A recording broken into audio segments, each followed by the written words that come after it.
We're back at it again, episode number 36, the That's Kuzman impressive. episode. Yeah, I was noticing, I was going back over the log over, I think the first episode we did was with Lou Rock, and we're coming on, I think, 1 year since we've started. Wow, that's Yeah, impressive. yeah. There's not a lot that lasts that long. I mean, people dive in and dip and dive into certain things, but keep it hmm running. That's fantastic. Yeah, I know. I mean, obviously, throughout the year, there have been weeks where we couldn't host for, World Series of Poker or Thanksgiving or whatever the holiday might be. But I got to say, man, 36 episodes, that means we've at least had 36 beers. That's right. Exactly right. So there is that. There's a very least of just at least one beer per show. But we've definitely gone past that for sure. Yeah, I think there's a couple shows. I think the Mike Strongsville Petty, show, we had a yeah, good time. Didn't we Mike do one Petty, on, like around New Year's? I think I remember one around New Year's. Or maybe yeah. you were just doing a live. And Oh yeah, I was doing a live, and it was like 4 hours long, and I drank through like a 6 pack of beer. Right. That was wild, man. It was absolutely wild. But welcome everybody, episode number 36, the Cardboard and Cold Ones. I gotta crack this back. There we go. Where we raise our glasses or beers and cheers to the legends we admire on the cardboard we collect. Absolutely. In honor of our guest who will be jumping on soon, this is Yes, my sir. 2022 national champions, Kansas Jayhawks basketball pint. So Yeah, man. I'm in full Jayhawk garb because this guest is probably one of the smartest guys in the world based on just the name of his channel. So That's up for debate. No, Mike is awesome. Mike is awesome. But we're going to bring him on shortly. We're going to do a roll call as we typically do. And so I got Diamond Gems episode. Jerry Kuzman, I have a great one for number 37. I'm all ears. Jacob Dahl is here. Hello, Jake. Ross loves cards. Good evening. Good evening, sir. Phil Negro fan. Where's the fireball? We need the fireball. Billy. Tyler Lloyd is here. And you're here. Yeah. Rev Steves, roasting coffee and watching Cardboard and Cold Ones. I hope you add some liquid courage to that. Dave from Peacemaker Cards is here. Eric is very excited about the REA's auction, which just opened up today. Yes. We are both, I don't know about you, but I'm going to be watching with popcorn from afar. I may dip my toe, Sammy. We'll see. I haven't done it yet. We'll chat about that a little bit. But yeah, I was looking this morning, or when it opened this afternoon. So okay. Peter B is here. Ruben Snyder is here. Ross said he's looking forward to this one. And this guy, hello from Leonard. I love the new nickname. So I know I kind of like openly mentioned, I think, you weren't around for Lenny's interview of a couple weeks back. And so I think, the time that we spent with Lenny, Aaron and I, Lenny had so many just amazing stories to tell, to share. And it was only right to kind of have him come back. And I thought that for Hobby Palooza, he'd be perfect. I'd be thrilled. And off-centered Leonard and I can have a couple drinks together and we can have a great time. I'm pumped for it. So I think, I don't know, for the show name, maybe Cardboard and Cold Ones, off-centered Leonard. Yeah, there you go. Something along those lines. One of our most recent guests, Drew of Vintage Legacy. How's my favorite community tonight? Absolutely. Keith, Lonely Basement Cards, just picked up an awesome oversized Mattingly that has incredibly great eye appeal. And he sang for me. He sang for me as well. He's got the voice of an angel. He is the songbird of this generation. That's up for debate, too. Melissa is here. Hello. Jim is here. Harry Boyle would approve. Nice. What happened to my beer? All right, fine. Opening a bottle of wine. All right. It's That'll work. It's a good alternative, man. Mark Steen is here. And that's the other thing. Lenny, thank you for the extra cards that came in the eBay package. Lenny has been Santa Claus in the hobby lately, making the rounds. Yeah, he hooked me up. I did a video on it. Mm-hmm. And Triple V is here, and that concludes our roll call. So now it's time to bring in our guest. You guys know him as Jayhawker Vintage, but we know him as Mike. What's up? Oh, I got to unmute. How's it going? Good. How are you, sir? Hey, I want Good to to say have you. thanks for having me on. This is fun. I'm still a relative newbie. I had to look back. I actually did my first video towards the end of March, so I'm not even quite 3 months. And I don't really pay attention to subscriptions and stuff, but I passed 200, didn't even realize it. So That's fantastic. That's far fast. beyond where I thought I'd be. I actually hoped I would get to 100 by 6 months. So how long have you been making content for now? I think my first one was like March 26th. March 26th, and you're at 200 subs already. Yeah. That's wild. I will tell you this: there's a Missouri crew. I'll call it the Missouri crew, and like their channels grow fast. So Joe Redneck Collector, he's growing very fast. Justin Go Crazy Cards, he's growing fast, and they're all connected to that crotchety old man Chris from Missouri. So he's got some magic or something like that. I don't know about. And Chris was the one who actually was the one who actually finally convinced me to do this. Jason, when I saw your video with the Jayhawker on, I was like, oh man, please be from Kansas. No, there's nobody from Kansas that I know that makes videos. So I have to always go into enemy territory. But that's what's great about this. I went out and hung out with guys in Columbia. That's the home of the devil. That's the Missouri Tiger. And I had to like hold my nose. And I've been there several times, but the shows are great there. Chris has been nothing but welcoming. And I met a bunch of other YouTubers, Billy Ball Game, Doug Video Guy 316 that came down from Iowa. Another guy, well, you said Joe Redneck Collector was there. A couple of their friends came back from St. Louis, and you had a mix of Royals fans and Cardinals fans, one Jayhawker fan, and everybody else was Missouri fan. But it was like a bunch of brothers, man. I mean, I've never had that. And that was the number one thing that I wanted to experience. And joining the YouTube community was, I grew up collecting on an island. Even when my friends collected, nobody collected vintage but me. And as I got older, they stopped collecting. I kept doing it. And I wanted to talk briefly about how I started collecting. And to me, baseball has always been my happy place. And I'm not a big believer in fate and stuff like this, but man, when it comes to cards, there's always a lot of fate. This is episode 36, and Sammy, who did you have up in the corner of the picture? You had this guy, Jerry Kuzman. Jerry Kuzman. So I started collecting in 1982, but for some reason, my parents bought me a couple packs in 1974, and I've been a toddler. All I remember about these is I had these stuck in my cubby hole, and this is the one I always remembered because he threw left-handed, and by the time I was 7, 8, and started paying attention, I just thought that looked weird. The wrong arm. But also, within those 2 packs of cards was this card, Nolan Ryan. Now, as fate would have it, a couple years later for Christmas, I got some stocking stuffers, a couple packs of football, couple packs of baseball, and this beautiful, badass 1980s Nolan Ryan. And even the banner matches the Angels color on this. I love that card. I've got a picture that looks very similar to that right behind me up there in the corner. Sure enough, yeah.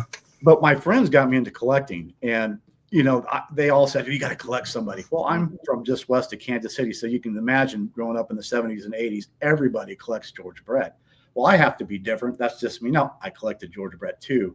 But my first pack of cards I ever bought as consciously collecting, my mom took me down to Woolworths. For those of you old enough to remember what a Woolworths is, and I got 2 packs of cards. And the first pack was 82 Topps Nolan Ryan, this card. And the second pack was a Nolan Ryan highlight. So I'm starting to put some pieces together in my head, right? Well, my dad had taken me to a game back when he was still in the Angels, and I can't remember what year. I need to try to figure that out, but we normally set up in the nosebleed seats, but in this case, we had pretty good seats behind the dugout, and I'm sitting there eating chocolate malts, probably not even paying attention. And my dad goes, Mike, do you hear that noise? What's that? There's someone grunting. And a guy here in front of him said, hey, that's Nolan. He grunts when he throws. Well, my dad told me that, and I thought that was the coolest thing. So I focused on him. So I knew who Nolan Ryan was before I even really started collecting. But because of all that, Nolan Ryan became my guy in 1982 before the masses fell in love. So I had him to myself for a long time. But it was great because I bought his rookie card from the local card shop dealer for $11. And I just sent this off for grading. Now, And then I got this card, and this is probably, I bought it probably in 83. I got this one for $9. Hold on. Now, So those are both, you bought both of those raw. Yeah, both of them are raw. I just sent them off for grading this year. I hadn't sent off any of my own personal collection until this year. So any of my other graded cards I have. So you held them for 40 plus years. Oh yeah, those were never. But the kicker is these were in binders. You got it. Yeah, okay. That's what I was going to ask. You got to take me on this journey here. For years now. Eventually, when I started dealing, I took out my good cards and started putting them in top loaders. But for years, these things were in a nice line sleeve, in a binder. And I can't tell you how many hundreds of times, because of course these are my favorite cards. I'm going to take them out and touch them and look at them. But I was always conscious of condition. But that's kind of how I got into collecting. And I'm a history buff. Love baseball history. And I started collecting or started subscribing to Baseball Digest in 1982. So about the same time I started collecting. So it's just kind of a whole deal. And then I don't know if I have them down here, but I started getting things like this that had vintage cards in it. And what this is great about this is Mangini was talking about these in a video, and he couldn't remember the author. And I'm sitting there going, oh, it's Burt Randolph Sugar. So I knew what these were. I didn't know where mine were at. So, but that was one of the things that really got me into collecting vintage, just all that history that I love doing. And so right from the beginning, now I have more junk wax than I'll ever know what to do with. As we all do. As we all do. But I really gravitated towards the vintage. Sorry, I got to go back to the Nolan Ryans, man. I'm still kind of enamored by those 5 and 5.5s here. So you bought. All right, take me through the story here. You're at a card shop and you bought these. So there's a local dealer, and unfortunately, I just found out earlier this year that he passed away, which really hit hard. He was kind of my mentor when it came to collecting. So he had his name was Jeff DeLiesel. Everybody knew him as JD in Lawrence, Kansas. He had an incredible collection. Mm-hmm. But I got this card from him, probably like I said in 1983 for $11. Where was it? A shop or was it? It was a shop. Yeah, I don't even know if there was any shows in that area back in those days. I don't remember, because the very first one I remember going to, he put on, and I actually did that show. So I was probably, I couldn't tell you, 15. Maybe. So when you were at the shop, I don't know if you can give me like a lot of details here. I'm hoping you can. When you're at the shop and you saw this Nolan Ryan card, obviously, what is it like? Is it in a binder? Is it in a top load? I mean, were top loaders even I guess they were a thing then, weren't they? He actually had it in a sleeve. On the wall. Yeah, there were no. So now I feel old because Sammy's asking. I'm sorry, man. Like, I was born in '86. Yeah, this was right next to it. So he had, he did have a clear kind of display case that he would put cards in, but I don't remember back then any cards being in binders. They were just laying there. You're right. Okay, so you're saying it's on a wall. Sorry, I need context here. Because... In a clear plastic 9-card sleeve. Okay. A binder sleeve. Okay, it's in a binder sleeve. And he had a whole wall full of them. What is one of those those little thumbtacks that were exactly. Where you would put the 3-ring? Yes. Okay, so it's kind of it's angled at a certain way. Yeah, they're all crooked, so you had to kind of turn your head to see what they look like. So you see it. I mean, obviously at that point you were talking about how Ryan's your guy because you're breaking packs and you're getting these amazing hits. And I mean, as a kid, it was like, how could you not freak out about that? Absolutely. So all right, so how much money was in your pocket that day? Like, how much money were you like when you went to that shop? Oh, the day I got the Ryan, I probably had $20. Now, I grew up. My dad hated that I collected cards. He didn't support it. My mom was the opposite, but I got most of my cards by working my butt off, shoveling snow in the winter, saving it all up, and then mowing in the summertime. That's how I got most of my cards. Wow. So, I didn't, I was not a car person. When I finally started getting jobs as a teenager, that didn't go into cars. That went into cards. And that's just how I got, a lot of cards. And, JD was, like I said, he's kind of my mentor, and he had these things called a bargain box, which was just a shoebox with a bunch of 50s and 60s and 70 cards just randomly thrown in. Most of them weren't in good shape. And then he'd rubber band like the superstars and the Hall of Famers in there. I swear he made those just for me. I don't remember anybody ever buying, and he'd sell them for like $10 for the whole box. And again, that just kept me going back towards the vintage cards. But no, he was a great mentor. And he kind of got out of selling for a long time. and he got back into it. And I went to a show in Topeka earlier this year because I knew he always set up there, and I knew exactly where he would set up at a mall. And I walked in there, I didn't see him, and I went to a table. I'm like, they ask how you're doing, what you're looking for. I'm like, actually, I came up to talk to kind of my collecting mentor, JD, Jeff DeLiesel. And they're like, well, obviously you didn't hear he passed away last year. Man, yeah, it hit hard. It hits. Because every time I talked to him, I was like a 13-year-old, Right. It brings you back. Now, yeah. Mike, are you actually, and full disclosure, guys, I've talked to Mike through, I think it was through Instagram when we were talking. I was in Lawrence. Are you in Lawrence then? Are you actually in Lawrence? No, so I was born and raised. I still work in Lawrence. When I got married to my current wife, because I'm that too, she works in North Kansas City. Actually, she's retiring. She's finishing up summer school, and then she's retired as a teacher after 30 years. Okay. So we split the difference, and I had 2 kids. She didn't have any, so we kind of moved. So I live in a little town kind of in between Kansas City and Lawrence. Okay. But when I work in the office, I do commute to Lawrence every day. So it's born and raised. I want to tell this story because it's funny. I like this Jayhawk, the 1941. We call it the Jayhawk around here.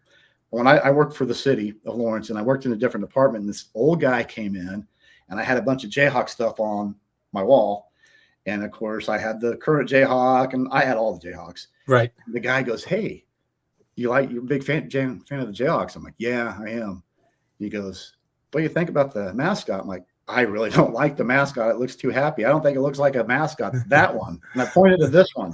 Looks like the mascot. It was the guy who designed the current Jayhawk. I felt like I was this tall.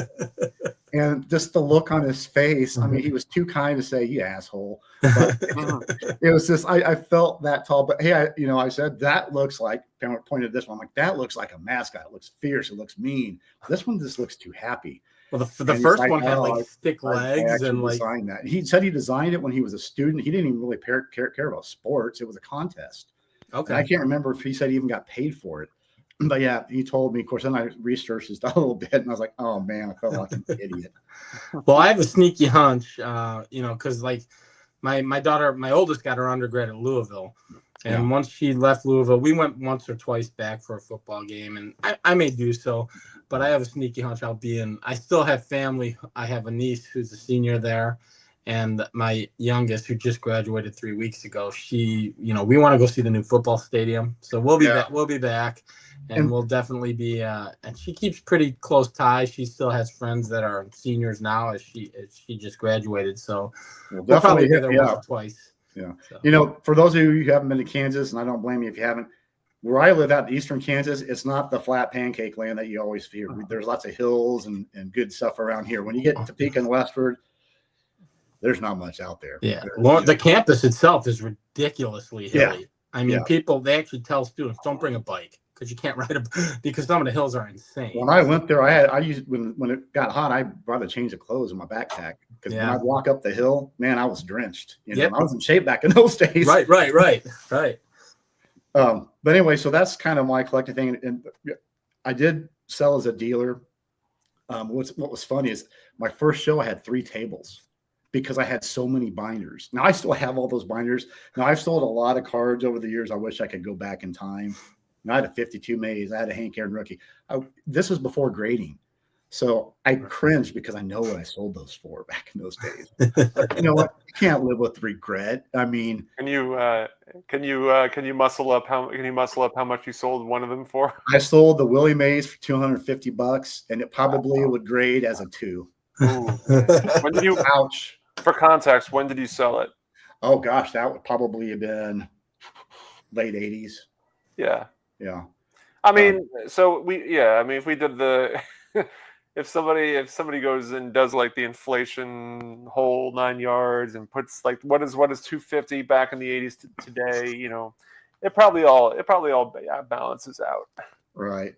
I have old price guides from when I started collecting the Sport Americana price guides. I was a hoarder basically. I didn't throw this stuff away. If I didn't sell it, I kept it or I put it in a storage box. And I lost it for many years, which I did a video about some stuff that I found. This is that, the thing I showed with these old cards. This is one of the reasons I found some cards, and I still have stuff to go through, and I found some more stuff. But I wanted to show a few things that I found in there because Jason, I know, will appreciate one of them. I found this, and I don't even remember what you call these things. Oh, Aurora Vision, 1964 Aurora I bought Vision. this as a kid and this was another thing that he used to have up on the wall, you know, and tacked into like a plastic sleeve. And I just thought this was one of those beautiful things I've ever seen in my life. Yep, I've got the whole set minus.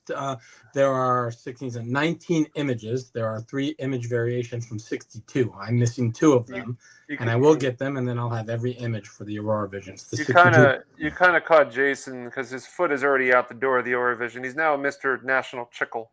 Yeah, you know what? I've kind of went. Well, Mike knows this. He'll show something later on. Pre-war, you know, call it oddball, call it what you want. That's. I caught the bug from my pre-war pusher Aaron and Aaron and Joe, my buddy Joe. So full blown into that now. So, but as Eric mentioned, your eyes did probably light up when you saw that. It's hard not to. Yeah. You know, the 2 image variations I need to get, they're expensive. They're going to be the most expensive, more expensive than the mantle variation, and it's Jim Gentile and it's Rocky Calavito.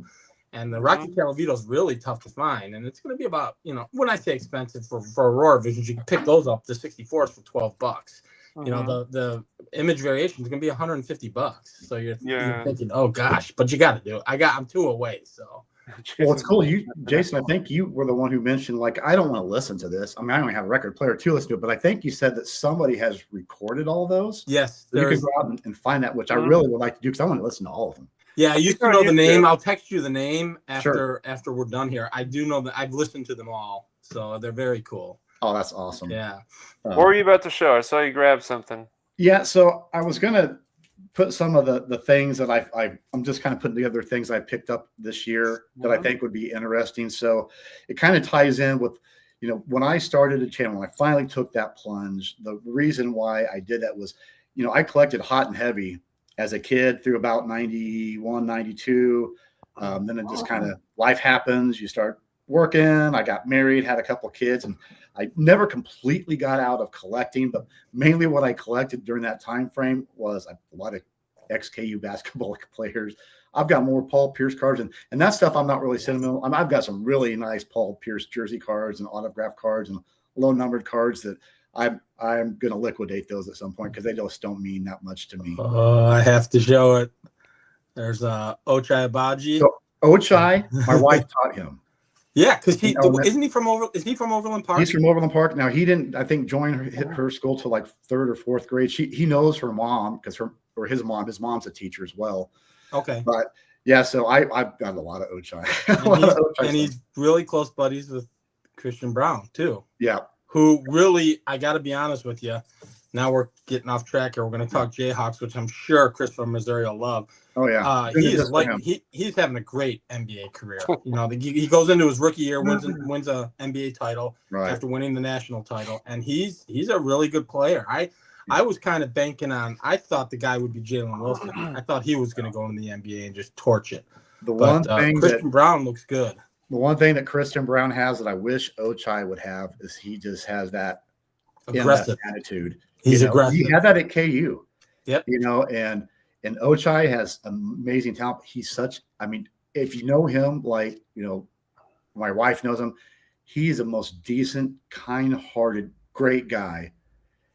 I just don't think he has that killer instinct. Right. I'm going to kick your ass instinct like Christian Brown has. Well, nothing against Ochai because I love that guy, and I'd want him as a teammate. I want him as a friend. He just seems to be that genuine of a guy. Not that Christian Brown's not, but you saw that in college. I mean, Christian Brown was ready to rip your neck off, and Ochai would be the one that go over there and help the guy back up after Christian Brown did it. You know, he's just that type. Well, I did see a video. So Ochai wins the national title, leaves, gets drafted by Utah or Cleveland. Cleveland.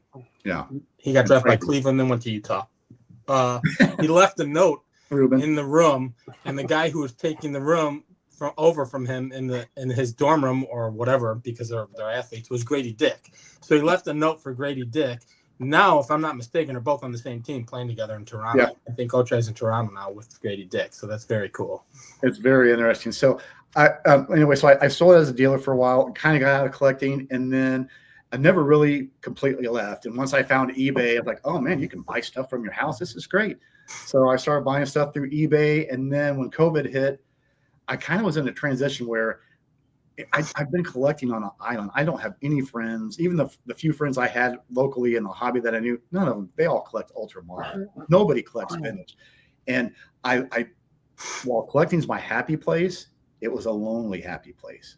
If I wanted to escape and be by myself, that's great. But I wanted to talk about cards. I wanted to share my cards, even though to me, I have a meager collection, but I'm very proud of it.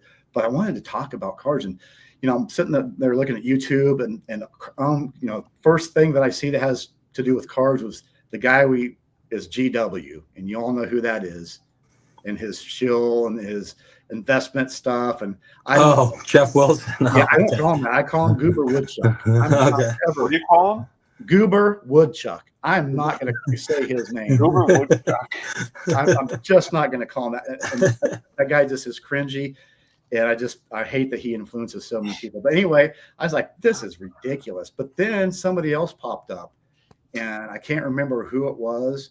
At one point, I think John Keating, was that his name? I started seeing some of his stuff, and then I just started seeing more, and then I started looking more. And I remember when Gray with Midlife Cards started up, and then the person I first connected to was Chris from Missouri, because he was close.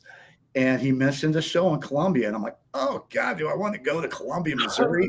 Yeah. Plus, Chris barely speaks English, so it's tough to get through to him. Well, I'm from Kansas, and my parents are both from Arkansas, so that tells you a lot about me right there. But I started watching everybody's videos, and I started seeing you. Sammy was one of the first ones I really loved. I loved his content, and there's so Mangini, there's so many Dylan Double D, his enthusiasm. There it is. I can see why he weighs 100 pounds. I mean, he's just bouncing off the walls all the time. Right. Chris convinced me to do it. You encouraged me to do it. And so all I can say, I do have a regret about joining the community.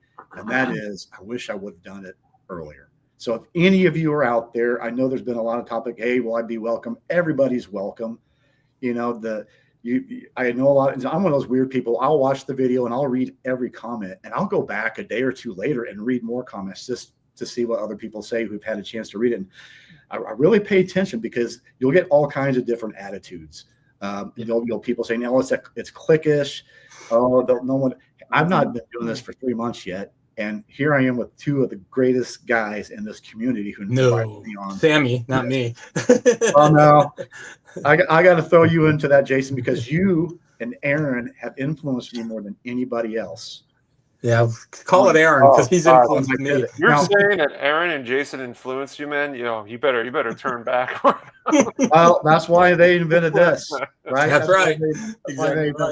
But in all honesty, I focused on what I call the golden era, 50s, 60s, 70s. And Chris asked me once, we had an early conversation before I even started making content. He's like, so you collect pre-war, right? I'm like, not really. I have pre-war, but I was having more fun just doing the 50s and 60s and 70s. But I'm such a history nerd when it comes to anything, especially baseball, that I started looking at those pre-war cards that I did have.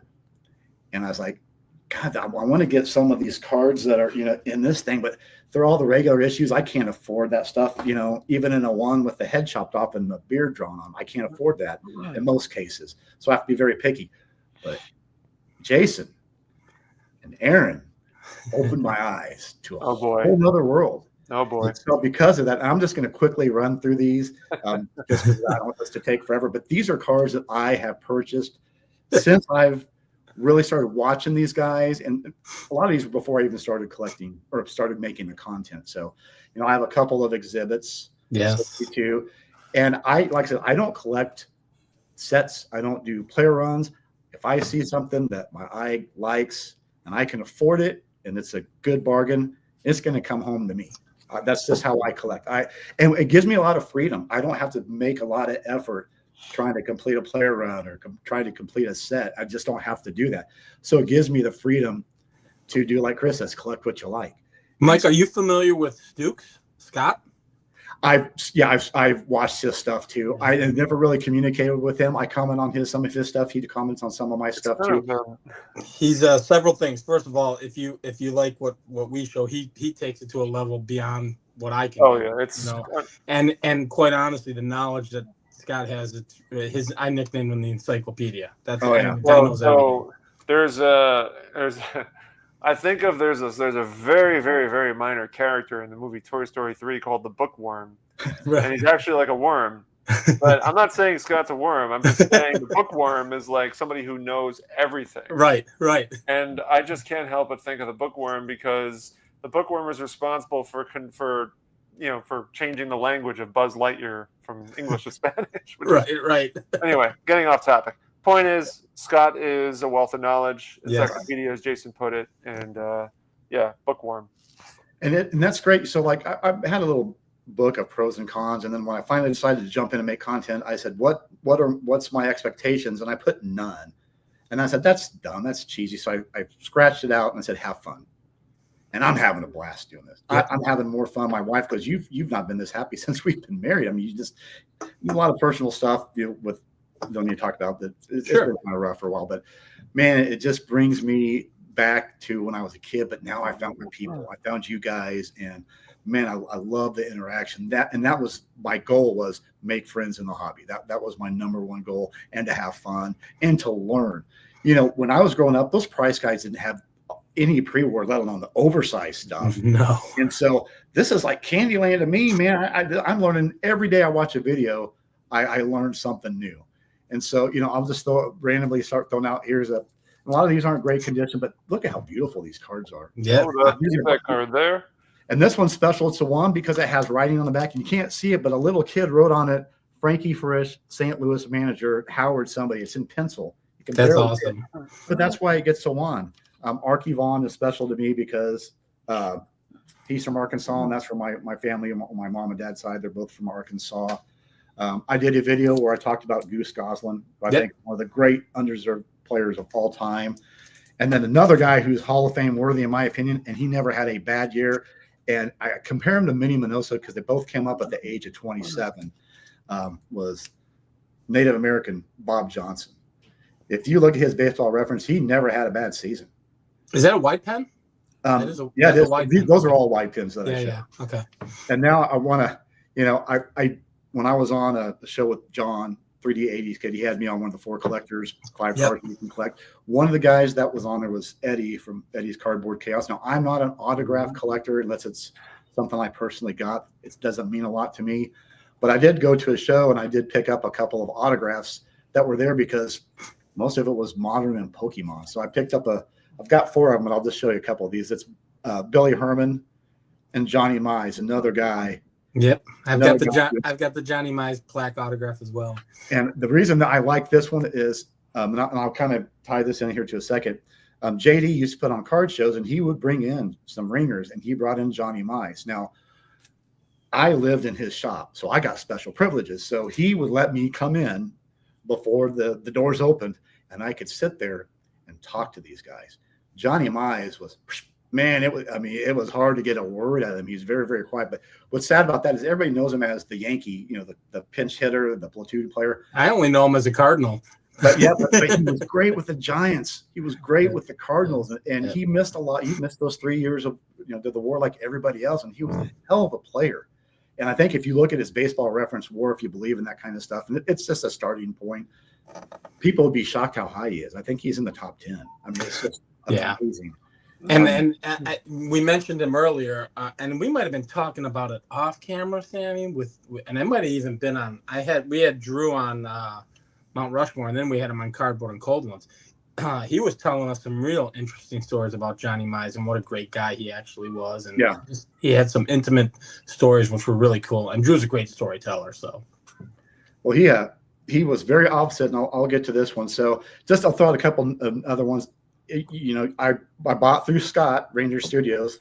I saw Jason. He influenced me. I saw that polar bear hat, so I had to get a polar bear hat. Loved it so much I had to get the shirt because I love the polar bear backs. And of course, a lot of the stuff I'm talking about, I've done videos, but this is a 1.5.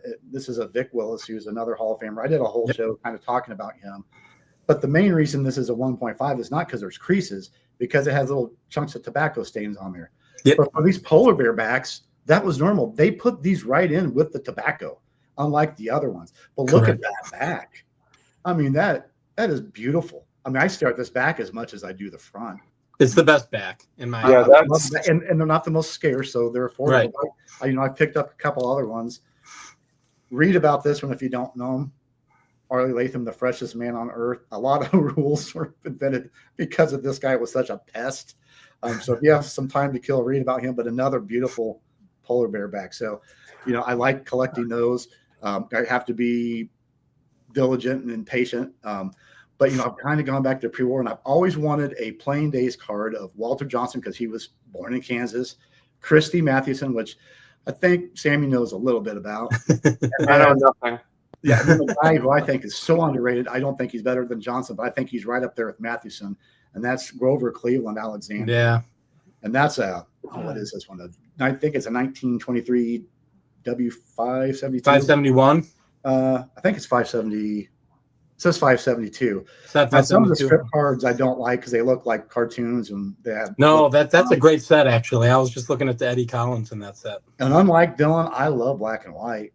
So do I. I think it just looks weird to say this, but for cards back, it looks sophisticated to me. It looks like art. You see those Ansel Adams photos of the mountains and stuff. Well, this is my Ansel Adams. These black and white cards like that. So I love stuff. But before I take too long, because I know we want to talk about other topics. Oh no, you're good, man. Or just I'm chilling. So, Jason, I'll let you tell the story about this card that you were watching if people didn't watch that, because you can tell it way better than I can. Yeah, so it's funny. I got on the Wheaties craze, and as much as you say I influenced you, I get my influence from my buddy Aaron, and he's just a fantastic collector, has an amazing collection, and has no problem purchasing when he needs to purchase. So that's what he does. He got me on the Wheaties kick, and I don't have any Playing Days DiMaggio. And what fits perfectly into my channel of everyday card collecting is you can pick up a 37 Wheaties Playing Days DiMaggio for virtually nothing in comparison to his cards. Absolutely. We're talking hundreds, less than $300, less than $350. And I had one in my, I found one. It was 37, I think Series 6. I'm not really up to date on the series. Yeah, Series 6. Yeah, it was just a beautiful, beautiful, beautiful example. And it was in my want list on eBay for like 3 months. And I said, no one's buying this. I just didn't pull the trigger. Quite honestly, I was being cheap. I'm like, this guy's got to cut me a deal. Maybe he'll cut me $20 off. I was too lazy to reach out, and I'll get it when I get it. It literally was in my want list for 3 to 4 months. And then shortly, a couple of weeks ago, I went on to go take a peek at it. I always check, every couple of days, and it was gone. And I'm like, oh man, someone bought this thing. So it was sold. It hit the sold on my want list. And then 2 or 3 days later, someone on Instagram posted that exact card or panel. And I'm like, Jesus, that's the one I was looking at. And that guy was you. And what was funny is when I was watching that video, I can't remember if it was alive or not. I was like, oh man, because I almost felt bad. I'm like, was it the because I had just picked up the. You had asked me about that. The 1934 Mize Butterfinger. I was on a live. Was it that? And yeah. You go, no, it wasn't. You go, it was the Wheaties. Right. And it was that. It's a beautiful, beautiful example. It's beautiful. And, if you haven't watched that video, I literally watched it 10 times because I was laughing, not because I was making fun of Jason, because it proves a huge point.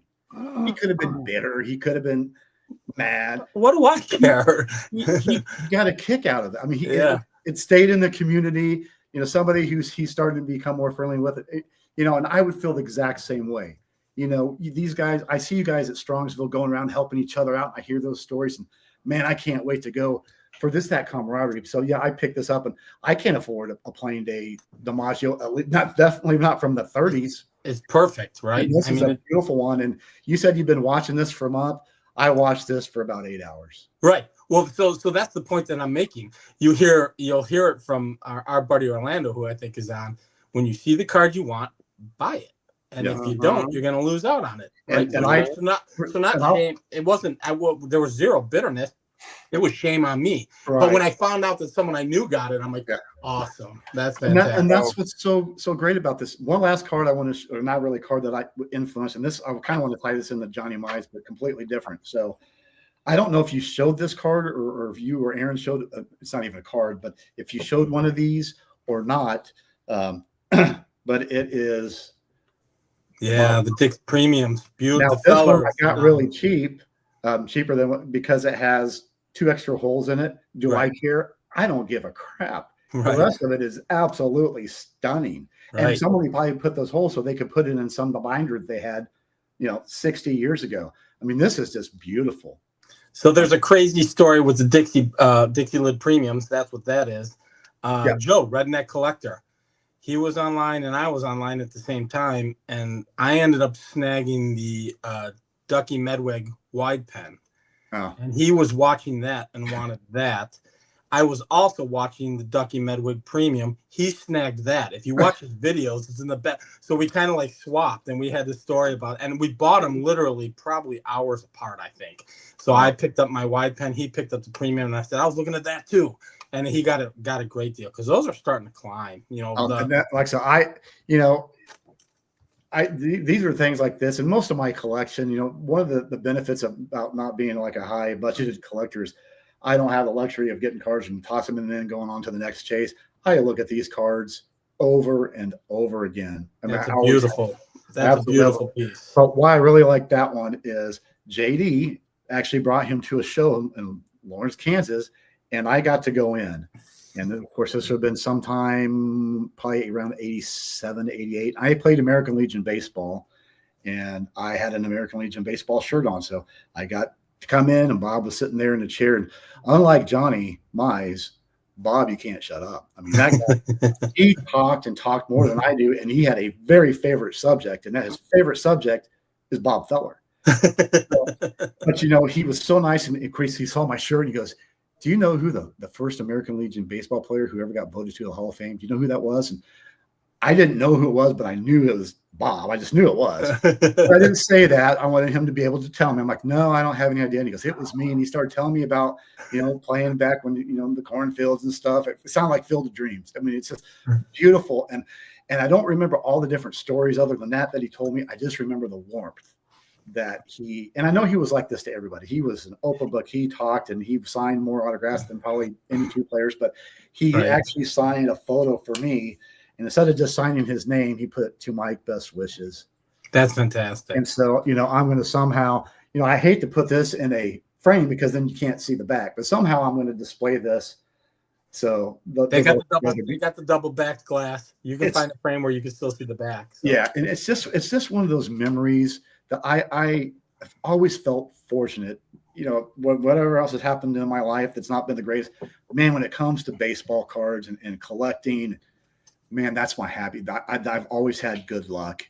And I just absolutely love the collection. Yeah, and to answer Ryan McClanahan's question, they do grade the Dixie Lid Premiums, both SGC and PSA, although maybe we'll swing into another topic. I don't know how long SGC is going to be. SGC. Well, yeah, no doubt.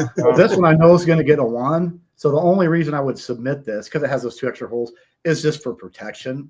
Yeah, it looks beautiful just like that. It looks beautiful just like that. So I'm in the same way with this. I could probably send this off, but do I really need to? It's not going anywhere. It's going to stay with me until I pass it along to whoever inherits it at some point. And it's going to get a hand cut authentic. And exactly. I mean, just that's another topic we could talk in another time. How I've shifted towards grading a little bit and what I grade and what I choose to grade. So, but I've always had just really good luck and just cool things that happen. So when I was looking for all these cards and I found some more stuff, I found a bunch of autographs. And I don't want to take up too much time because I've shown some of them on one of my videos. I found a bunch of Nolan autographs that I had got over the year in George Brett. But, I recently had picked up this JoJo White autograph. Yeah. I knew one of the first autographs I ever got was from JoJo White because my dad used to take me to Jayhawk games. And for a while, he was an assistant coach, but other times he was just sitting there. I picked up his rookie card from a guy that you might know. He might be sitting in this panel right now. I picked up his rookie card. Nice. Well, which one was his rookie card? 69? Is it 69 or 70? One of the tall boys. 70, yeah. It was the second. Was it the one where he looks kind of like a weird monster? Yeah, right. I do have a couple of those, but not autographed. But when I was looking through these storage stubs, and I still have more to go through, so who knows what else I'm going to find. But this is really special. So I got this JoJo White autograph at a KU game. But what makes it special to me is the back is my dad's business card. Oh, wow. That's cool. That's And cool. so, and like, if you know about, my dad was a huge KU fan, but he hated that I collected. But I got to tell the story, and I always tell it. So if you've heard it 1,000 times, I'm sorry, but this is just one of my favorites. So he hated that I collected, but he woke me up one time when I was 13, 14 years old, so mid 80s. And he was a smoker, and he called me in. I was sleeping. He called me into the kitchen dining room table, and he had that smoker shirt, but he didn't have cigarettes in there. He reached in, he goes, "I got to show you something," and he pulled out some 61 tops. Now, he didn't know anything about the players, really. He didn't know anything about the cards or condition. I'm thinking, don't mess up the corner. So he handed them to me, and the very first card that he handed to me, now I've sent these off for grading this year, but this was the card that was on the top. Oh, wow. Wow. And so I'm looking at that, and I don't even know if he knew who Roberto Clemente was. I never heard him talking about baseball players except for Mickey Mantle when he was a kid. He just didn't talk about it. I mean, he had to work the fields and stuff. He didn't have a lot of free time, didn't have toys, but there was a Hank Aaron that was in there. Well, his pocket kept him protected that night because those are good grades. Well, there's more to it. So that came into it. So while I'm looking at some of these, and these weren't all the ones that were in there, he walks into the kitchen and he comes back with a brown paper sack like you'd have your lunch in. Right. It was almost 3/4 of the way full of 61 tops, and there was about that many 62 tops. Most of them were in great shape. I've sold a ton of these over the years. Unfortunately, back in the late 80s when they, you couldn't get much out of them. But here's what the kicker was. So I'm drooling over all these. I'm like, where did you get these? Because my dad had never even bought me a pack of cards before. And he and my mom are garage sellers, and he went out to a garage sale, and there's this little lady with a table, and she had a bunch of brown paper sacks, and he saw those, and he didn't want to buy them because they were cards, but he asked, "How much do you want for them?" And she said, and he told me, he goes, "I paid $0.25." I'm like, "You paid $0.25 a card for all those?" He goes, "No, I paid $0.25 for the whole bag." Oh my gosh. And then he walked into the kitchen, came back with another bag. And I'm like salivating. I'm hyperventilating. We just look at that one. And I peek in there, and there's a bag of nuts and bolts that he also got for $0.25. That was the bargain for him. Bolts. He was excited about that. And what's funny, after he passed away, I inherited all of his tools and tool chests and stuff. In one of the drawers was that brown paper sack of nuts and bolts. I guarantee you he didn't use one of them ever. You got to keep. You still have that? Oh yeah, I still have them. Yeah, you got to keep that. Yeah. And a lot of times when I go to card shows, I will bring a brown paper bag, and that's sentimental value right there. Yeah, that's fantastic. What a great story. That's crazy, man. Well, that's enough about my stuff. I talk too much. I'll let you guys get into some other topics. Well, I don't know. I guess we can bring this up. So I think everyone's pretty aware of the whole SGC situation, and this was brought up by one of the big bulk submitters. It was Eric Drew, Boca Subs. Mm-hmm. So I'll bring this up here.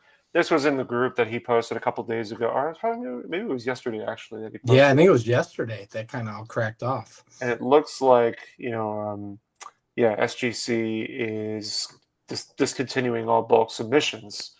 But the strange thing is that you go to their website doesn't publicize this. You don't see a post about this or anything there.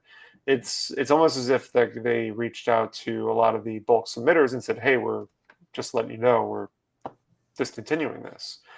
So now it's like, is this so? The $1 million question is this like a strategy to dissuade people from submitting?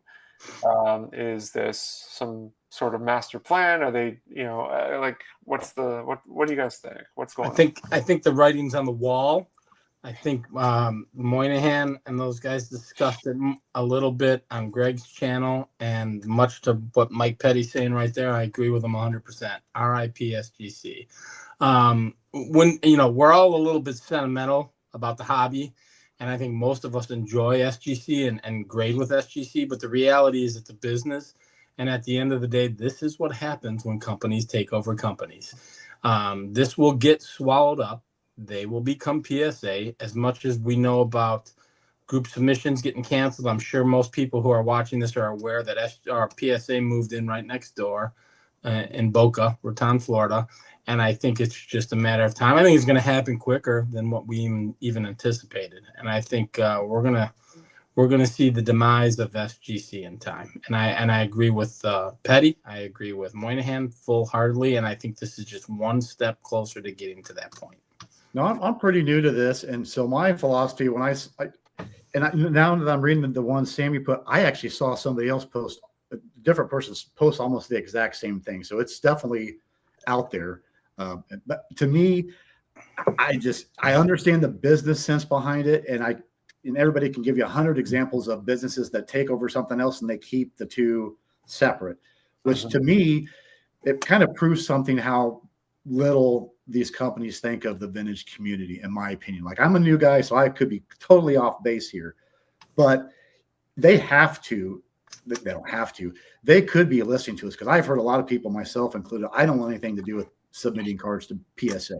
I like the look. I like the customer service that I've gotten with SGC, but we're such a small percentage. Correct.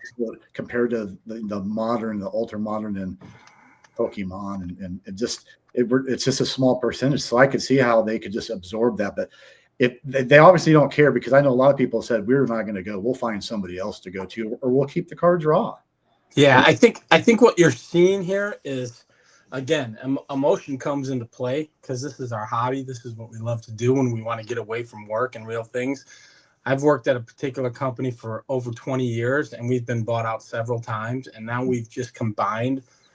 The two largest companies in the world for what we do have combined. And the reason they have is because they had to for profitability. Now, what's going to happen with all that overlap? People are going to lose their jobs. That's what's going to happen. You can't, when you're taking SGC, Collectors is the parent company. PSA had over 80% of the market share, right? That's just what they've had even prior to them combining and being independent companies. What are you going to do at that point? We are such a small percentage, as you said, Mike, that it doesn't matter. At the end of the day, it's about making money. And PSA or Collectors or Collective, whatever they are, they're going to make their money.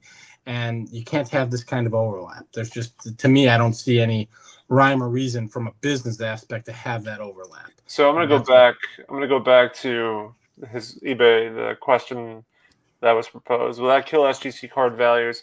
I don't think it will, because I think when you think about all these other grading companies that have gone by the wayside, back in the day, hobby, I don't know. I mean, I was younger, so I can't really recall, but I don't think the hobby was in that same sort of way that it is now, because of technology, because of how fast things move. SGC won't go by the way. If they do, I mean, if something happens, let's say SGC gets swallowed up, like it's been mentioned, I think SGC the value of these cards may actually even go up, or stay consistent, because of how strong and how competitive they've been in the market. So I feel optimistically, I'd like to say yes, because they were such a powerhouse, and as they've a powerhouse within the market, even though PSA had 80% of the share. But my running joke with that is, and the proof is in the pudding, particularly with vintage, even with modern, because I collect it all.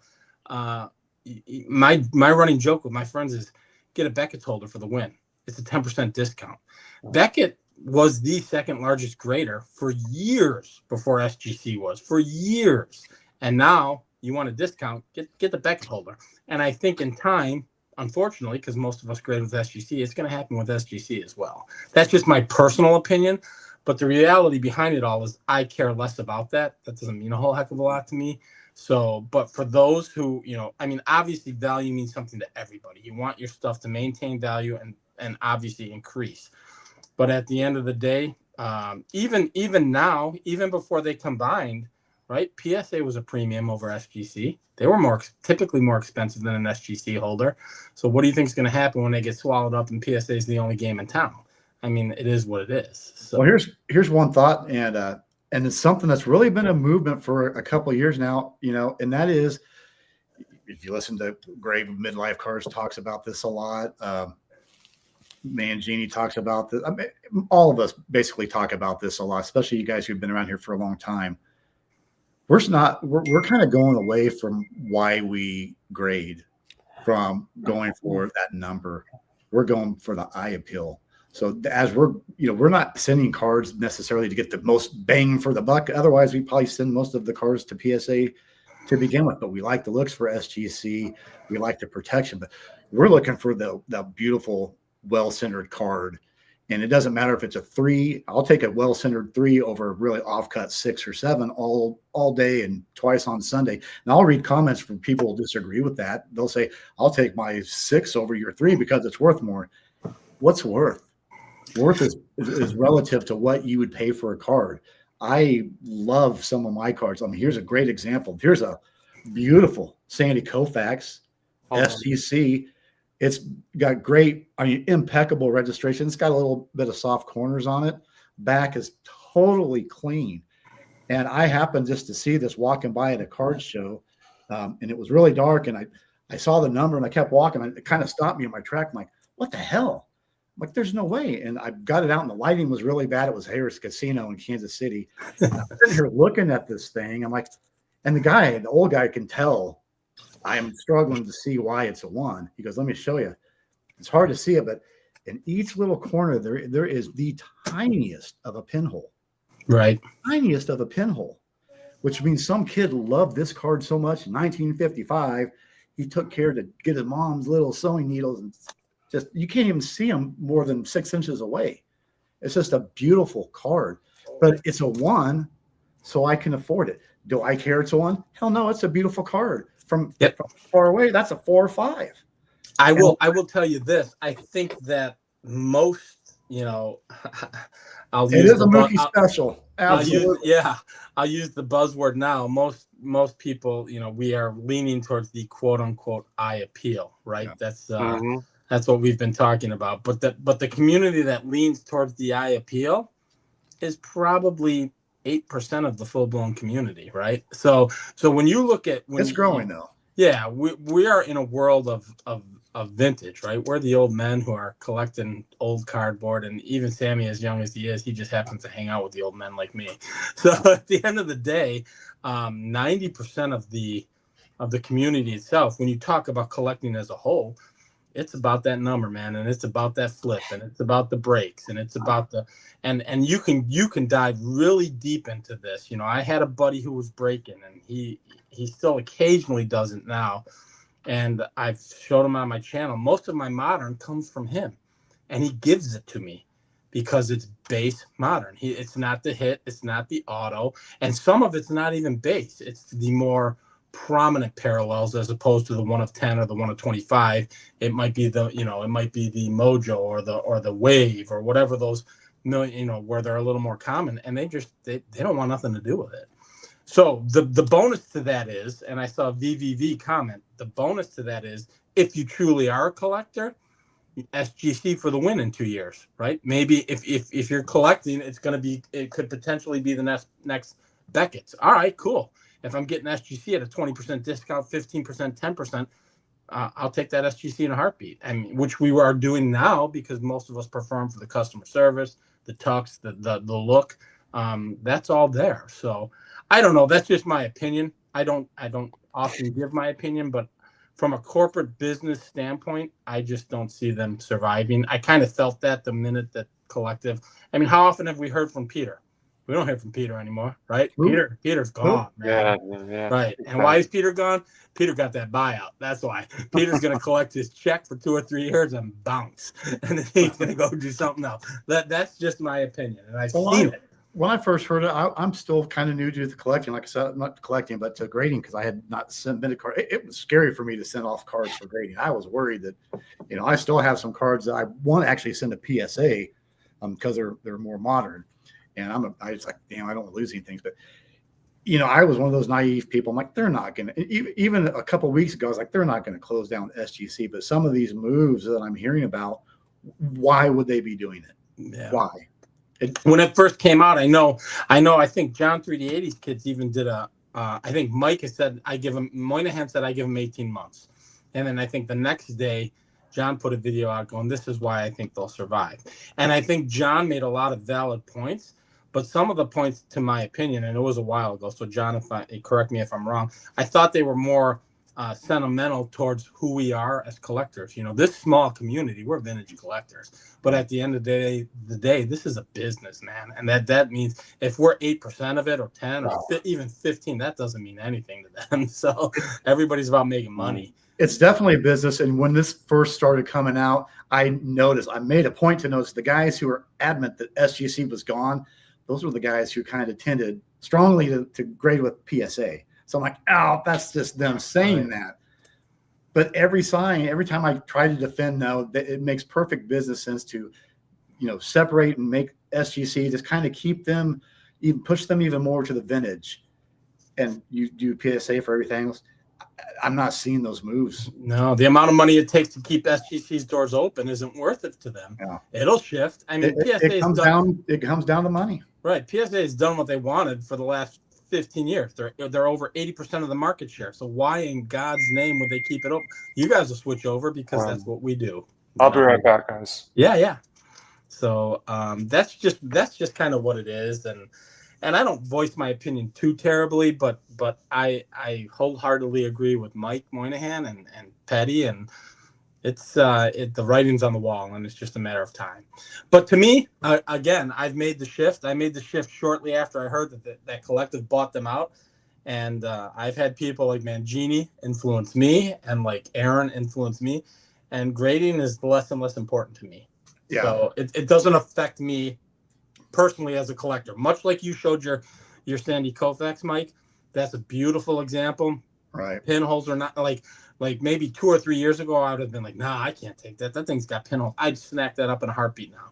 You get the bargain. You get the bargain on the number, and it's a beautiful representation. So all day long. It's so amazing. Like I go back and look at the price guides, and it's really cool if you have, like I said, I have all those old monthly price guides and stuff. But you read through like the literature on there, and they'll put stuff like if a guy was kind of a semi-star or common, but he played for the Dodgers or the Yankees, he was still in those monthly price guides, and it said Dodgers or Yankees. And right. Of course, remember the up and down arrows and plus and minus buttons and all those types of things. But, back then in the early 80s, it was the corners.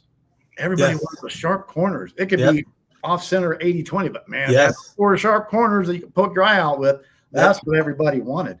And, it just started, everything in the hobby just kind of has some momentum, and people are like, that's OCD or what, but people are like, that looks ugly as hell.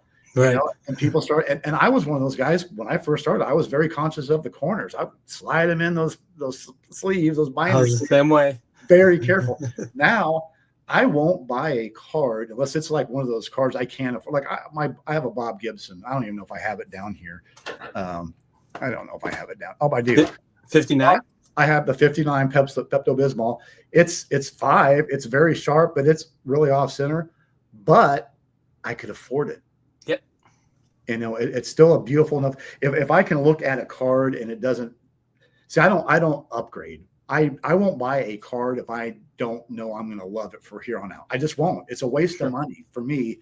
I'm not going to pick up a card and hope 10 years I'm going to have the money to upgrade, because I'm not going to have that money in 10 years. So I only will pick up cards now that are attractive to my eye if they are authentic. When you get into pre-war, you look at authentic cards, there's a lot of those that are better than a 1 or a 2 or even a 3, because somebody, trimmed around the edges.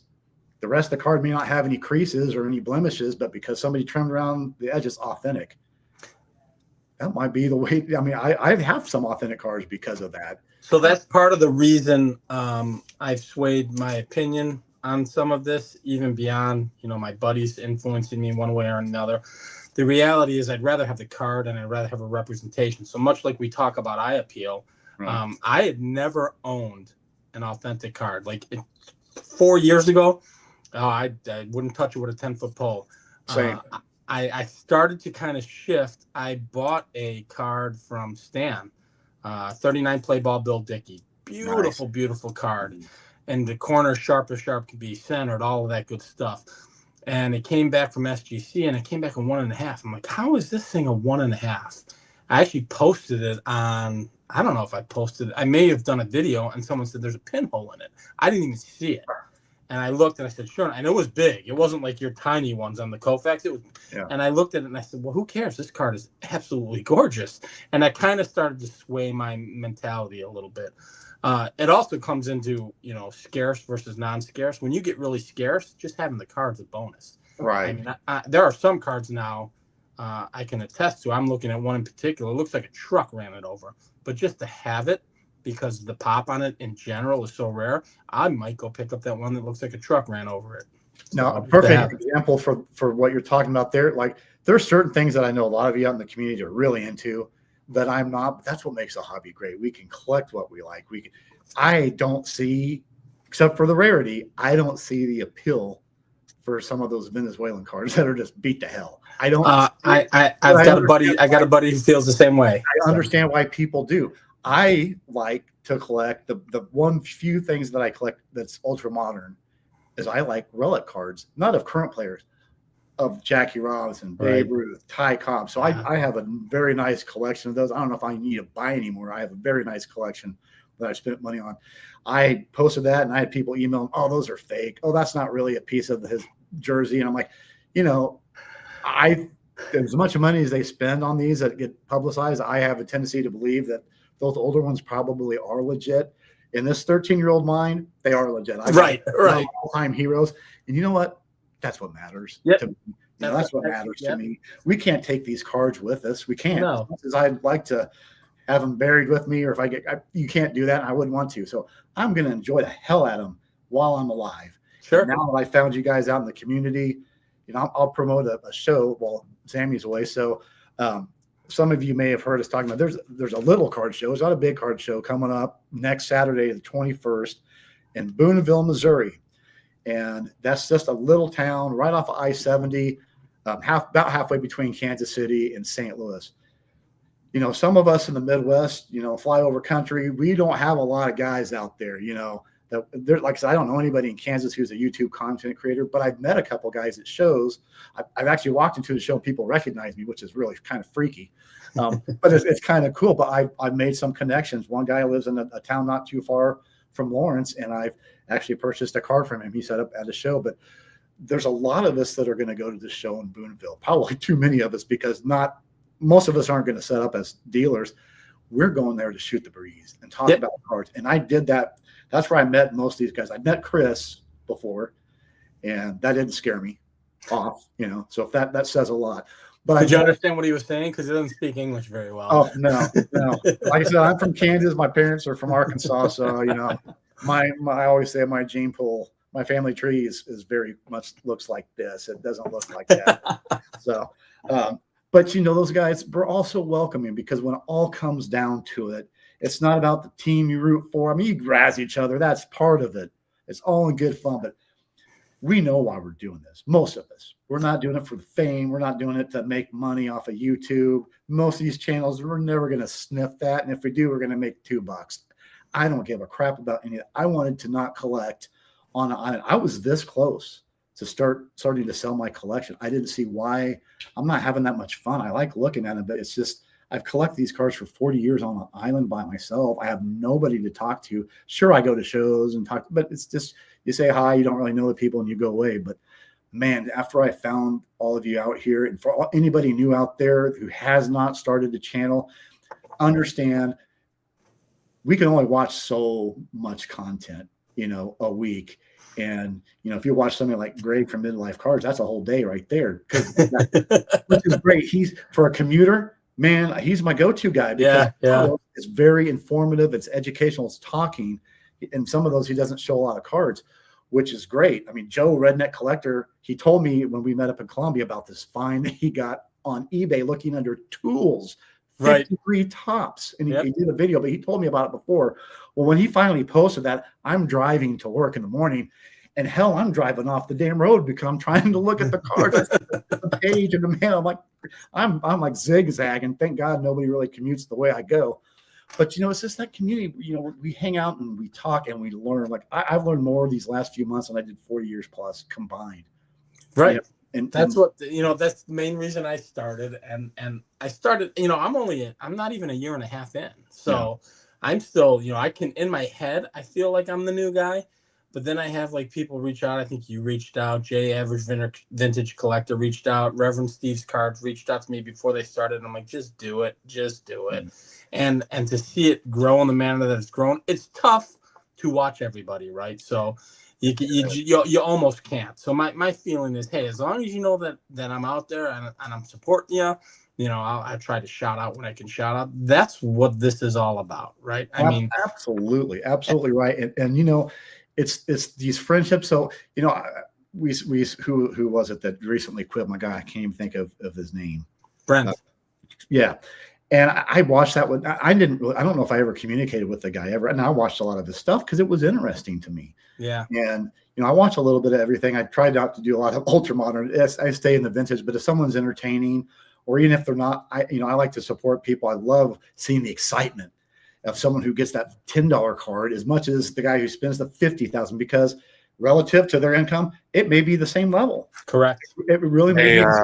Sorry guys, I gotta go. I got something just came up, so no worries, man. Oh, no problem. No worries at all.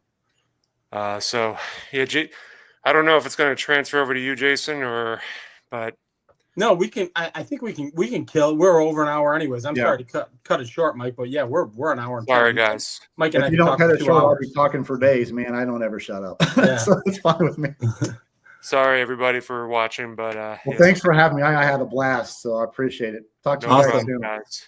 All right, guys. We'll see you later. See you later. Guys. Take care. Bye.